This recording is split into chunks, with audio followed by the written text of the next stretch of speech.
is up, y'all? It's me, Tasha C, and welcome to another edition of the Tasha C Show. Shout out to my YouTube and podcast fans, virtual hugs and loves, bam bam, and just positive vibes, manifestation, blessings, and all.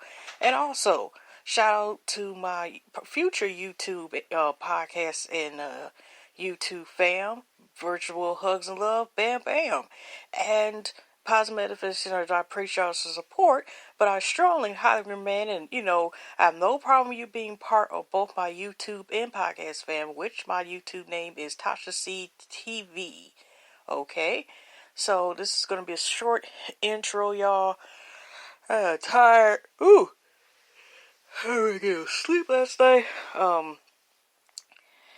Again, and well, if y'all don't know the backstory about where I had a surgery at, which was a skin graft, sometimes it aches. So I had, I'm not going to mispronounce the name, but start with a gel to put on there. I'm probably going to take my pain medicine earlier than what I usually sometimes do.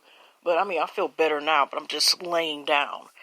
But it's 11:46 a.m. It is May the 9th, 2020. It is the day before Mother's Day.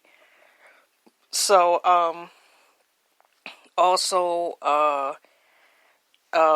sorry y'all, it was some news not too long ago, 30 minutes ago, that I just found out about, which is sad, but on Jasmine's brand Instagram, that changed to what I really was going to talk about today. Well, a lot of my shows are spontaneous, anyway, majority, about 96.9%. I originally was going to do more on children's literature recommendations, like my books thing, but, I postponed those back due to current events. And today, sadly, there's a passing of two men who were a part of creating history and created history moments, which branched out in music in two different ways, but both were essentials to growth in music, so to speak, and hopefully they will not be, of course there's nobody for forgotten, but it's just was shocked to hear that this morning. First, I'm going to talk about, so this may be a sadder one. It's not as sad as it was the other day due to the circumstances of my podcast. But this volume today of our Kings and Queens Next Door, which is volume 99, will focus on the lives of these two music legends. Now, the first article, I'm going to read two articles of them because it's just giving a notification about both their passings, and then go into the biography, which I actually found another page. I'm finding a little bit more about it, but let me go into the first one. Of course, this first one is RollingStone.com by David Brown. Is Little Richard, founding father of rock, who broke musical barriers, dead at age 87. Piano and singer behind Tutti Frutti, Golly Miss Molly, and Long Tall Sally set template that a generation of musicians would follow. Little Richard, founding father of rock and roll, whose fervent shrieks when blowing garb and joyful gender-bending personality embodied the spirit and sound of a new art form, died Saturday. He was 87. The musician's son, Danny Jones Panamim, confirmed the pioneer's death to Rolling Stone, but said the cause of death was unknown. Starting with Tutti Frutti in 1956, Little Richard cut a series of unstoppable hits, Long Tall Sally, and Rip It Up that same year, Lucille in 1957, and Good Golly Miss Molly in 1958, driven by a simple pumping piano, gospel-influenced vocals, exclamations, and sexually charged, often gibberish lyrics. I heard Little Richard and Jerry Lewis, and that was it. Elton John told Rolling Stone 1973. I didn't ever want to be anything else. I'm more of a Little Richard stylist than a Jerry Lee Lewis, I think. Jerry Lee is a very intricate piano player and very skillful, but Little Richard is more of a pounder. Although he never hit the top 10 again after 1958, Little Richard's influence was massive. Yeah, I strongly agree.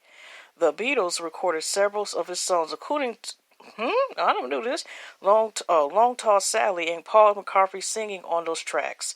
And the Beatles' own I'm Down paid tribute to the Little Richard shredded throat style. His songs became a part of rock and roll canon, covered over the decades by everyone from the Early Brothers, the Kinks, and Creedence Clearwater Revival to Elvis Costello and the Scorpions. Little Richard's stage personality, his pompadours and biggest makeup and glass beer shirts also set the standard for rock and roll showmanship. Prince cited to one example, owed the sizable debt to the musician. That's what I was about to say, y'all, before reading this last sentence. I was like, I kind of thought about it is, like, this kind of reminds me of, like, is that uncle, like, I was like, I wonder was Prince, is someone inspired by it too? Did they ever meet or something like that? And here's what Prince said. Prince, to cite one obvious example, owed a sizable debt to musician, which I just said. Prince is the Little Richard of his generation. Richard told Joan Rivers in 1989, God rest his soul, because Joan Rivers passed away. Before looking at the camera and addressing Prince, I was wearing purple before you were wearing it. I think I remember that. I forgot that he kind of said that, but older sizable deposition, but yeah, that's what I'm saying. I kind of, okay. But I wanted to even meet, or it was one of those things that, it was just like you knew it was an influence or whatever, because, I mean, we all know that, of course, Prince met James Brown, because we've seen even footage about him being on the stage and so forth, but we never seen, like, Born Richard Wright Penman on December the 5th, 1932 in Malcolm, Georgia. He was one of 12 children and grew up around uncles who were preachers. I was born in the slums. My daddy sold whiskey, bootleg whiskey, he told Rolling Stone 1970. Although he sang in a nearby church, his father wasn't supportive of his son's music and accused him of being gay, resulting in Penman in leaving home at 13 and moving in with a white family in Malcolm. But music stayed with him. One of his boyhood friends was Otis Redding. Wow. And Penman heard R&B, blues, and country while working at a concession stand in Mason City Auditorium. After performing at the TikTok Club in Mason and winning the local talent show, Penman landed his first record deal with RCA in 1951. He became Little Richard about 15 years old when the R&B and blues worlds were filled with acts like Little Esther and Little Milton. He had also grown tired of people mispronouncing his last name Pennyman. He learned a distinctive piano style from Requesta, a South Carolina singer pink analyst that wore his hair in a high black pompadour. For the next 5 years, Little Richard's career advanced only fitfully. Fair Tame, controversial singles he cut for RCA and other labels didn't chart. When I first came along, I never heard any rock and roll, he told Rolling Stone in 1990. When I started singing rock and roll, I sang a long time before I presented it to the public because I was afraid they wouldn't like it. I never heard nobody do it and I was scared. By 1956, he was washing dishes at the Greyhound bus station in Macomb, a job he had first taken a few years earlier after his father was murdered, and Little Richard had to support his family. By then, the only track he cut, Little Richard's Boogie, hinted at the musical tornado to come. I put that little thing in it, he told Rolling Stones in 1970. Okay, sorry, I'm just looking at the time of the thing. Of the way he tweaked his with his gospel books. I always did have that thing, but I didn't know what to do with the thing I had. During the slow pull, he sent the tape with a rough version of a Broadway novelty song called Tutti Frutti to Special Records in Chicago. He came up with the song's faint chords of wop dop doo bop bop bam boom while bored watching dishes. He also wrote Long Tall Sally and Good Golly Miss Molly while working that same job.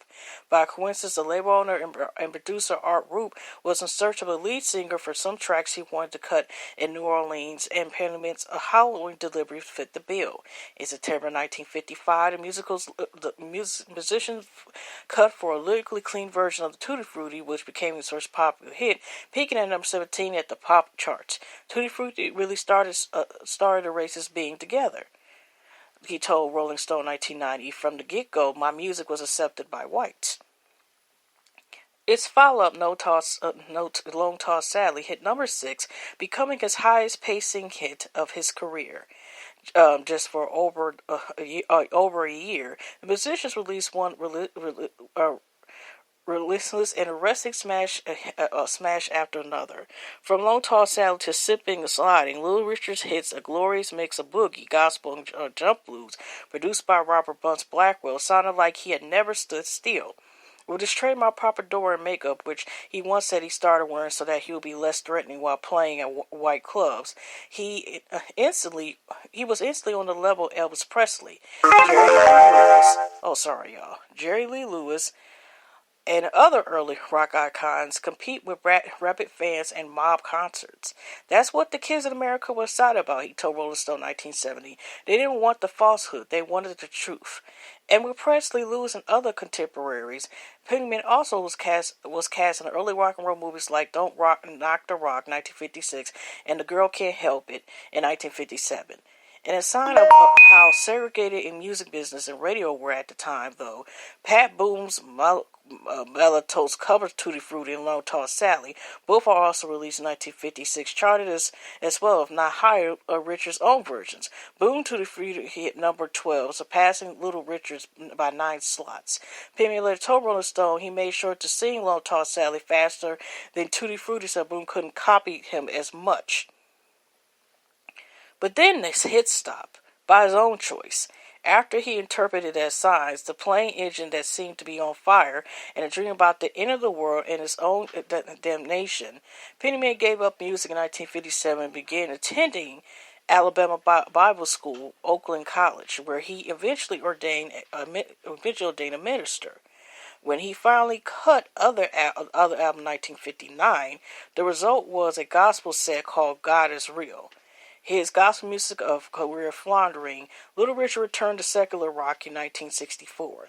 Although none of the albums and singles he cut over the decade with a variety of labels sold well, he was welcomed back by a new generation of rockers like the Rolling Stones and Bob Dylan, who used to play Little Richard songs on the piano when he was a kid. When Little Richard played in the Star Club in Hamburg in 1964, the opening act was no other than the Beatles. We used to sing backstage at Hamburg Star Club and watch Little Richard play. John Lennon said later, he used to read from the Bible backstage, and just to hear him talk, we sit around and listen. I still love him. He's one of the greatest. I guess because we know that's John Lennon. How long ago when he was passed when John Lennon had passed away? But let me continue.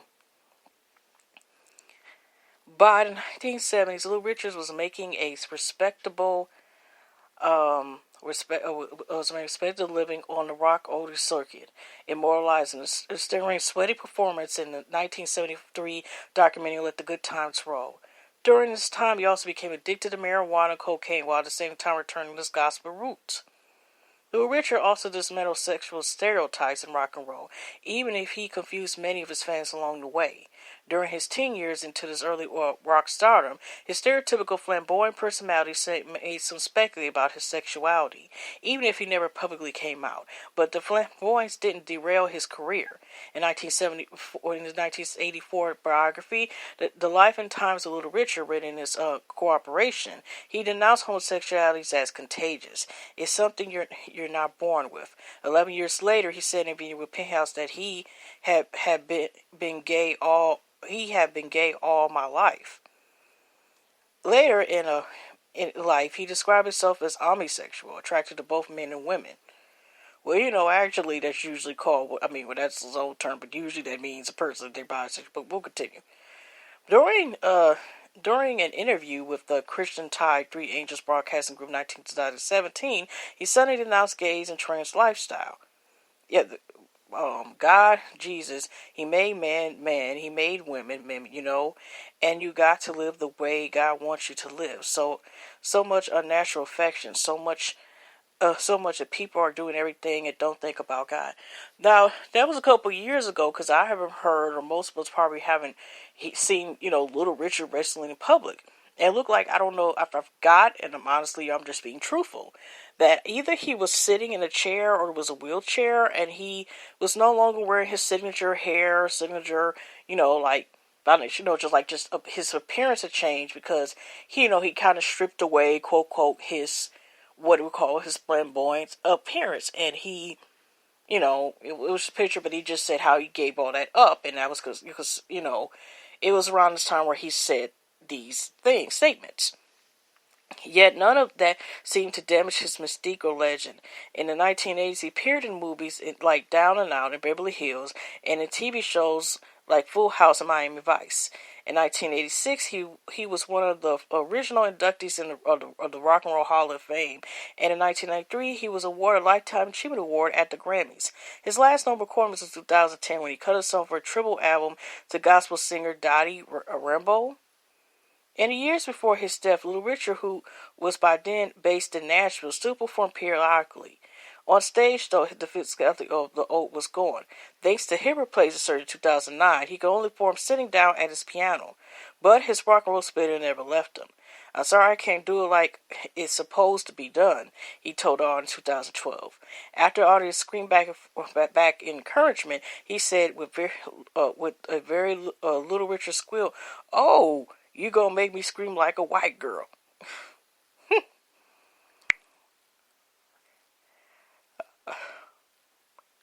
This also was what they, too, y'all. Little Richard was known for. He was, well, to me, he was very sometimes funny.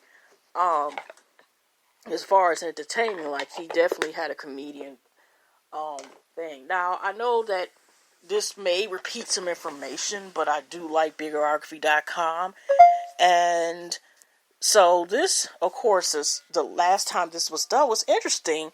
This Little Richard, who was born 1932 2020. Now, this was actually updated on May 20.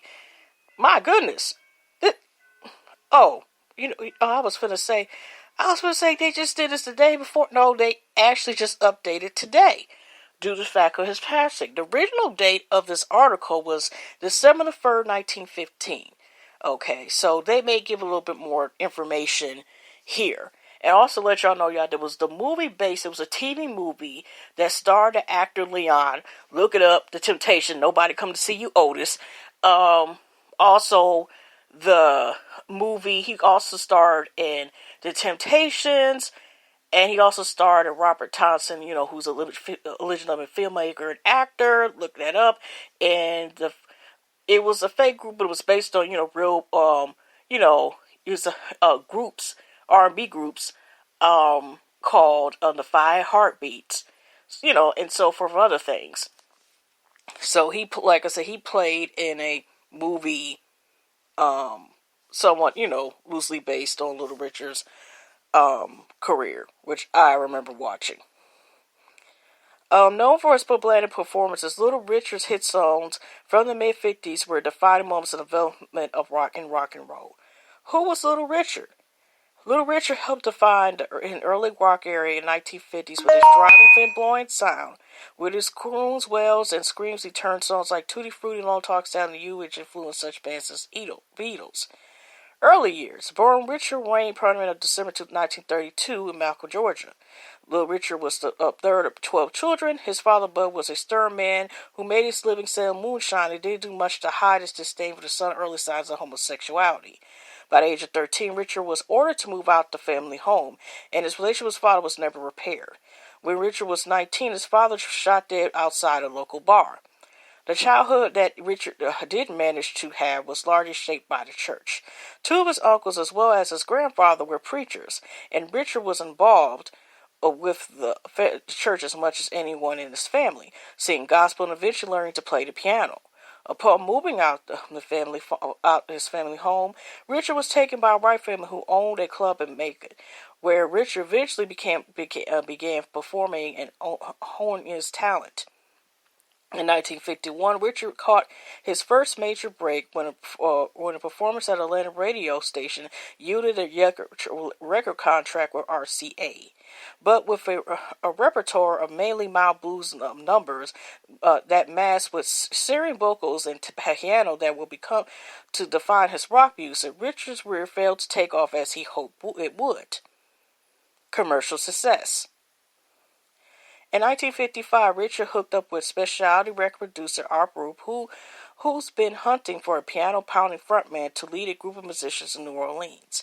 In September, Richard stepped into the recording studio and pumped out Tutti Frutti, an instant Billboard hit that reached number 17. Over the next year and a half, the musician churned out several more hits, including Lone Tall Sally, Good Golly Miss Molly, and Send Me Some Lovin'. With his blood-pumping piano playing and suggestive lyrics, Little Richard, along with the likes of Elvis Presley and Jerry Lee Lewis, established rock as a real musical form and inspired others nobly to build to make it a go of it. In addition to his records, Little Richard appeared on several rock films such as Don't Knock the Rock 1956, The Girl Can't Help in 1957, and Mr. Rock and Roll 1957. Later years. As his success soared, Little Richard, fueled by his early connections to the church, he saw his doubts about rock deepen. In 1957, he abruptly publicly quit performing rock and committed himself to ministry and recording gospel songs. He recorded his debut religious album, God Is Real, in 1959. In 1964, following the Beatles recording Lone Tall Sally, Little Richard plunged back into rock music. Over the ensuing decades, Little Richard would continue to perform and record, but the public response failed to match the enthusiasm that greeted his other success. Still, his importance to the development of rock roots has never been questioned. In 1986, Richard was one of the 10 original inductees into the Rock and Roll Hall of Fame. He was a recipient of a Lifetime Achievement Award from the National Academy of Recording Arts in 1993, and a year later, the Rhythm and Blues Foundation honored him with a prestigious Pioneer Award. In recent years, the once dynamic performer had taken a break from concert stage. He fell ill during a show night in Washington, D.C. during the summer of 2012. The following September, Little Richard suffered a heart attack. He described the incident to CeeLo Green during an interview in Atlanta. The other night, I did not know I was having a heart attack. I was coughing and my right arm was aching. The singer took a baby aspirin, which his doctor credited for saving his life. The deeply religious music icon attributed to a survival to a higher power. Jesus had something for me. He brought me through. Death. Little Richard agent confirmed that the singer passed away on May the 9th, 2020 in Nashville, Tennessee from bone cancer. Now, they just said in Rolling Stone's article and other place it didn't actually have like a diagnose what he passed from, but that was that. I just wanted to see real quick. This is personal because I know they said we're kids, but just I wanted to see because I don't recall if Little Richard was married or not. I'm just going to check. I'm not going to read the whole article, Wikipedia.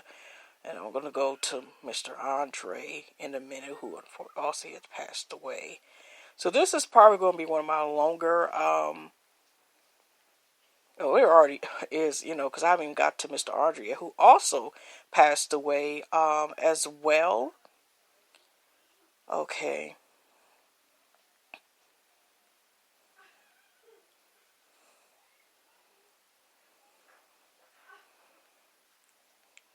Okay, we already talked about religion. And then there's health problems. Okay, there was another one. I'm just trying to see if there's anything personal life.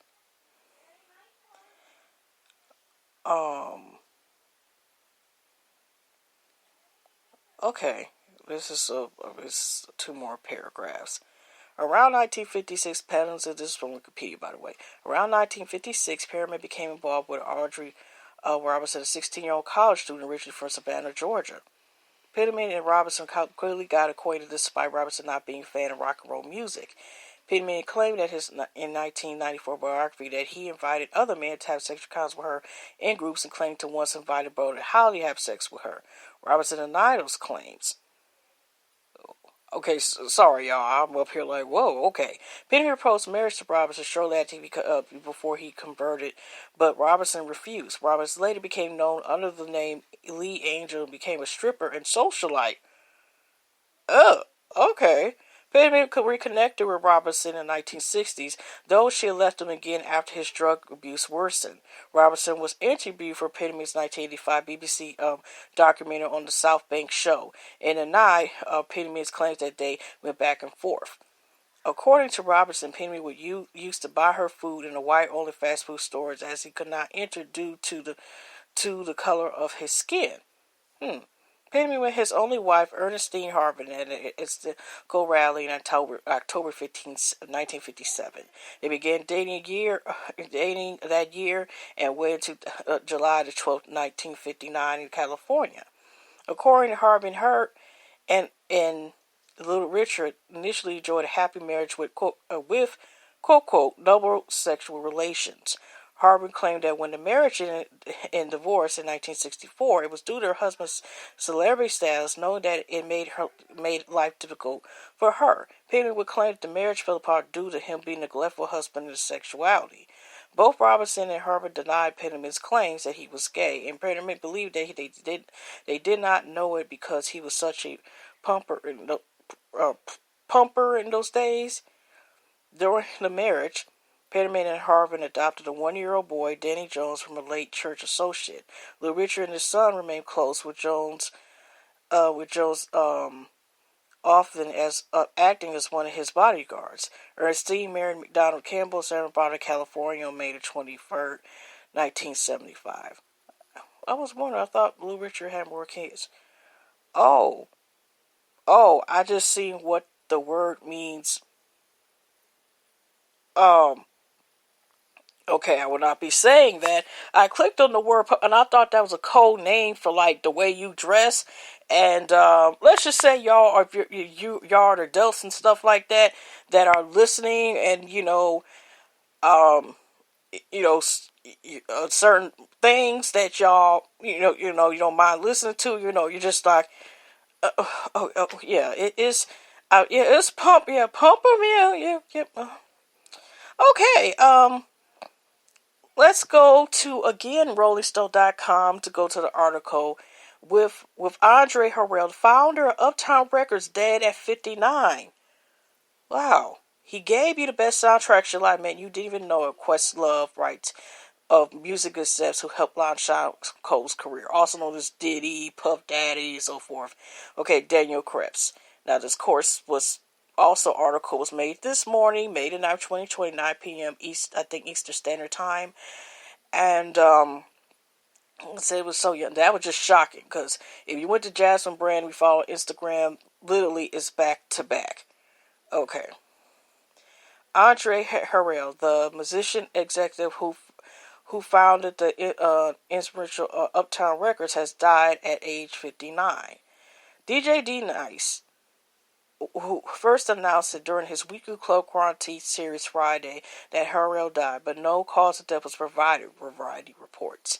We can affirm the passing of Andre Harrell, Revolt Network, where Harrell served as vice chairman, and it said in a statement, "Everyone in the Revolt family is devastated by the loss of our friend and mentor and vice chairman.